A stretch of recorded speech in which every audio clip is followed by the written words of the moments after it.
I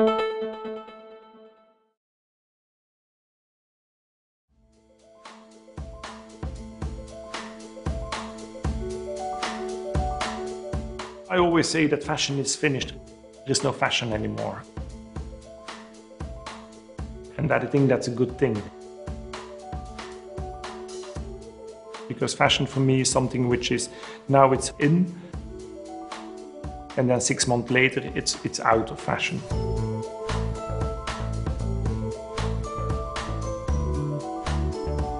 So I think clothes can't get out of fashion anymore. I don't want to shock. That's the last thing that I want to do. But I want to tease a little bit. For me, it's more interesting to have somewhere a hint of something, just like to have like one small element that you can dream around.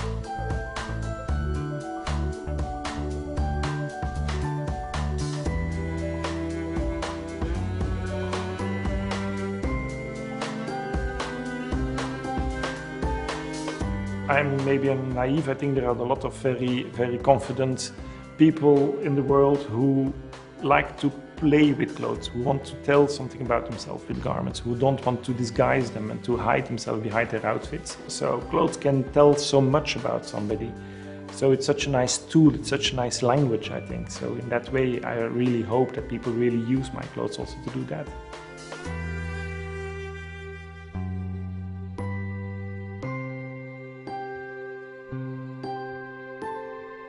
Inspiration for me can come from everything. It can be flower, can be a smell, can be a poem, can be a movie, can be an artist, can be one specific photo, just like a fragment of an artwork. And then we start to work around that. Selection of the fabrics is really a fantastic moment because I'm like a spoiled child in a candy store. For me, it's like a painter needs paint and colors to make his paintings. I need my fabrics and my prints to tell my story. You need to know the base of fashion. And in that way you can easily proceed and to mix things and you can refer to things because in my work I put so many references.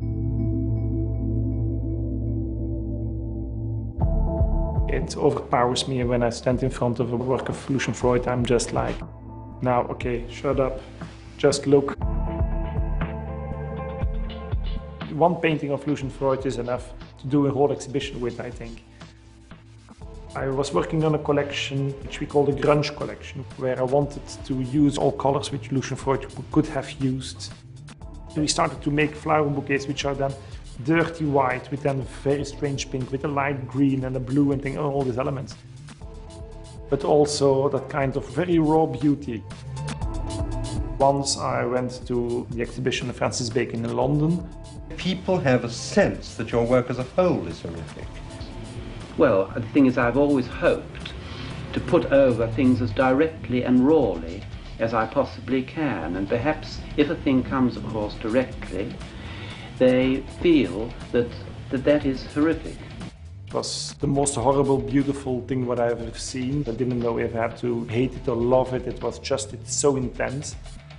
Then I said, okay, maybe it would be a challenge, but I would like once to try to not to inspire myself on the art of Bacon, but really to on the emotion which I get from seeing all that work, and to say, okay, now that shock, that hurt, that beauty and that ugliness at the same time, how can I translate it in the colors and in a collection, and what type of garment does that represent then for me? For me, it's the way that an artist looks to certain things, so sometimes more than the final result. Most of the time I want to understand what was going through his brain that he made something like this, so that I can follow their way of thinking, because this is also the way that I work with my own paint, which is the fabrics.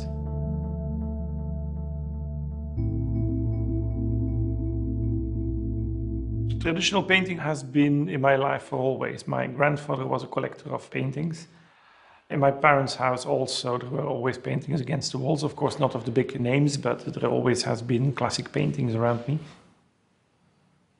When you live in a city like Antwerp, it's part of your life.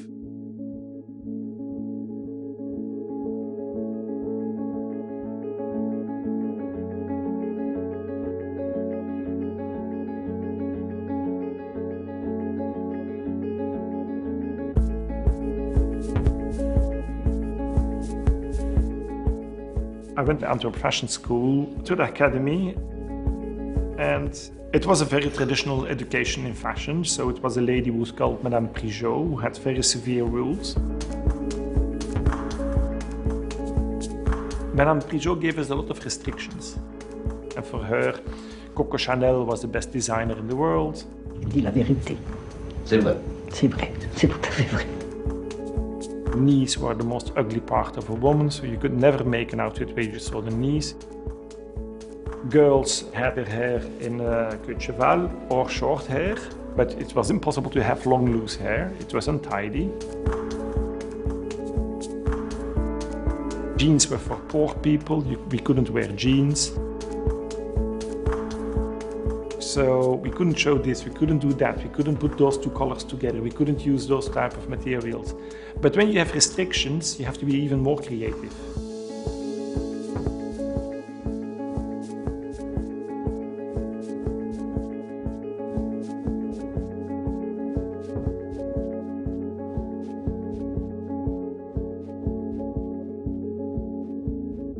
So it was really like that, and of course running a fashion student group like that in the late 70s, where it was punk and all these things, it was completely like, so we became really rebels. Rebel, rebel, torn your dress. Rebel, rebel, your face is a mess. Rebel, rebel. Bowie, of course, is a hero. Such a rich person, so many different layers. Maybe it's good that I didn't meet him, because I think I would be so flabbergasted that I wouldn't know what to ask him or what to say to him. We saw pictures of your planet on television.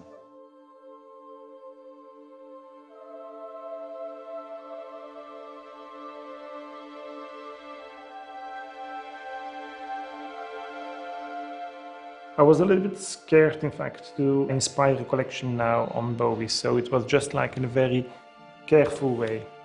And then I was very happy again that Bowie gave us the permission to rework Golden Years and Heroes, both for the menswear and womenswear of that season, so that was fantastic. Having to find a soundtrack for 4 fashion shows a year already obliges me to listen to music also in a different way, in a very open way. Darling. Darling. Waltz with me. Darling. I did something really beautiful with Malcolm McLaren. I made a collection which was called Punk, and we asked Malcolm McLaren to make the soundtrack. He didn't want to see any images, he just needed some words and some hints. But he said, don't say the words, shout them. Because my collection was inspired on 50s couture mixed with punk influences. So we used Vertigo mixed with punk groups you never heard of and things like that, with cowbells from the Alps, and it was a whole symphony what he created. We bow to employer, we bow to God, and the planes did wings in victory rolls and salute the power. I never was a punk. I approached more punk by the aesthetical and the fashion thing, which maybe the women's is more subtle rebel than the men's, because youth cultures in men often are a little bit more rebellious.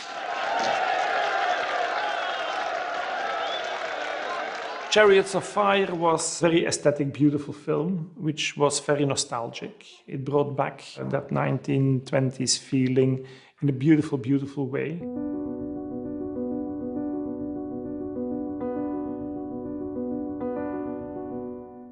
It was really like a whole mood of a whole period. It did something to menswear, which was enormous. Very important, I think. It was a film where it was the aesthetical thing which was very taken over by fashion. Film forces you to go into the world of somebody, and there is a logic in it. It takes your hand and takes you from one thing to another.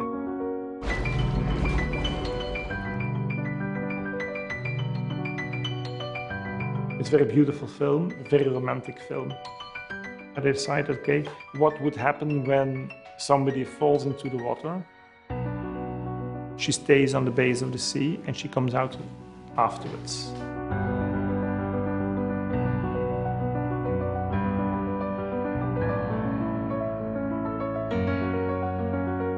all the silhouettes were completely clinged to the body, so completely fitted, so it was like all the garments were wet.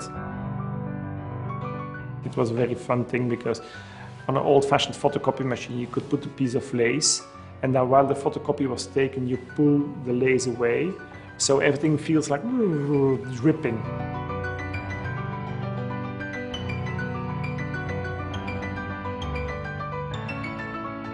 Making collections is a constant struggle. For men, we are doing show number 99. For women, it's going to be show number 100, which is, of course, kind of a scary thing. So the idea for me is that we start the music in the dark, so because the room is completely dark. The music starts, 20 seconds, the first girl comes in, light goes on. I want to celebrate and I don't want to celebrate. I want that people know it and I don't know it at show number 100. But we do something special with it.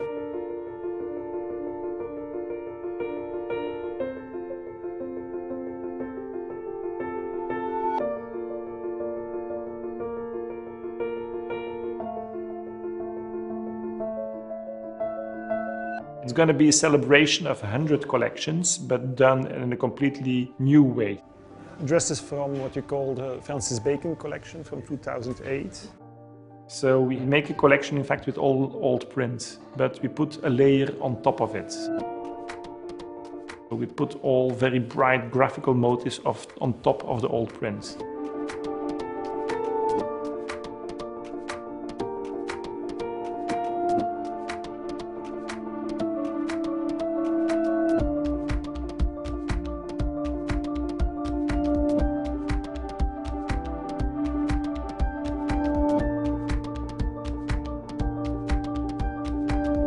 We do it also with maybe not too much respect.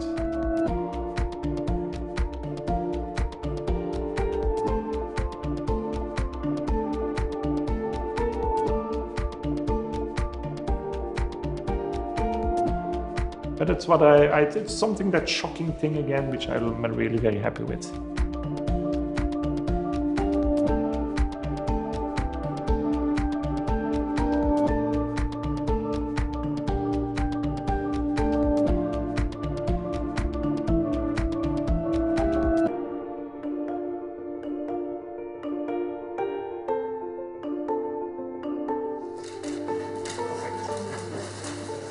Takes a little bit of tension away from the whole thing. Too much. It's still a learning process because I think the moment I don't learn anymore, I better stop. The white one was... because the last thing what I want is that it becomes kind of a system. And the most what I'm really scared of, that things are getting systematic and that it feels like a recipe. Okay, Dries Van Noten, it's a fancy fabric, it's a color, it's some ethnic, it's an easy shape, put it in the blender and here you have Dries Van Noten collection. When that would be the case, I would stop immediately because then for me the fun is over.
I think gardening is a very good counterbalance when you're also in fashion. Fashion is very fast, it's very light. In fashion, you try to control everything. On a fashion show, if you want snow, you can have snow. If you want rain, you can have rain. We had once a fashion show with fake rain. So in that way, it's quite good that you have a garden where you're forced to follow the rhythm of the seasons. In that way, a garden is fantastic because it dictates you, and in fashion, we try to dictate everybody else.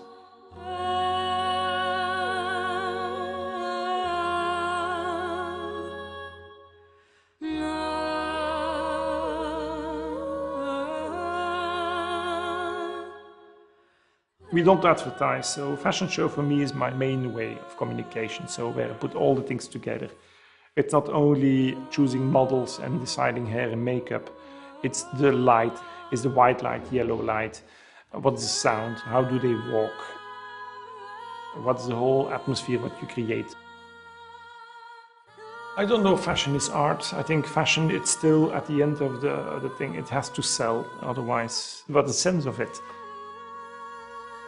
I create clothes, I tell my story on the fashion show, I show the way that I want, but afterwards the garments have to be bought and worn by people who do their own thing with it. It's not me who is going to dictate, like now you have to wear it like this, because that's the vision which I had.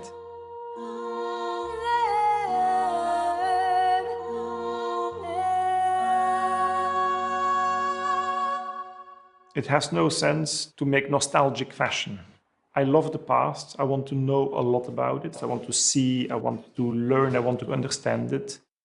But it's not that I want to live now in the past. I want to live now and I want to live in the future, and I want to make also clothes for that. But I don't want to forget the past, because I think especially in fashion, that you need the culture, you need the knowledge of the past.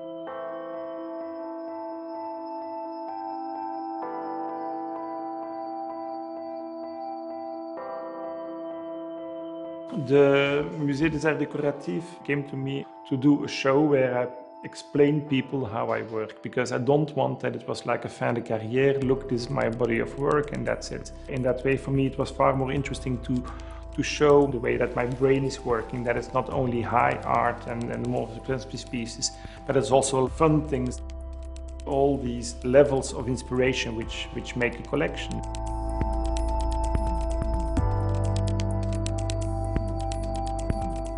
I'm still very happy that they gave me the chance to bring together the most beautiful art, but also putting there then sometimes posters of Bollywood films and all these things. It was an amazing time going to the stockrooms of the museum, pulling open the drawers and then to see the most iconic pieces, but seeing also a full collection of underwear of the 50s still in original packaging, and finding then all the shoes of Le Baron de Redé and all these things. So it's not only like the iconic pieces, but you see there also, you see everything, all different levels. And that's also so amazing.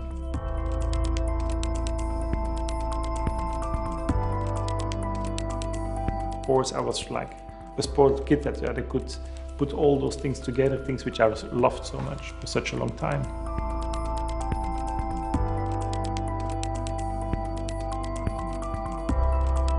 Traveling my mind is the way that I love to travel. When I make collections, I want to have a lot of information, but also not too much information, because I want to not to start to copy. I think you have to look to the world with an open eye. I think there are so much things to discover and to see. That's why I think I find my drive still, I think, in that the fact that I still can discover and see the whole time. And I think that the moment I would stop creating fashion, I would try to find something else which challenges me again to continue to look for things. Because I'm not the person to say now, okay, now I had it and now I take a book and just gonna read somewhere quietly in a corner. No, I just want to look around, to meet people, to see and discover.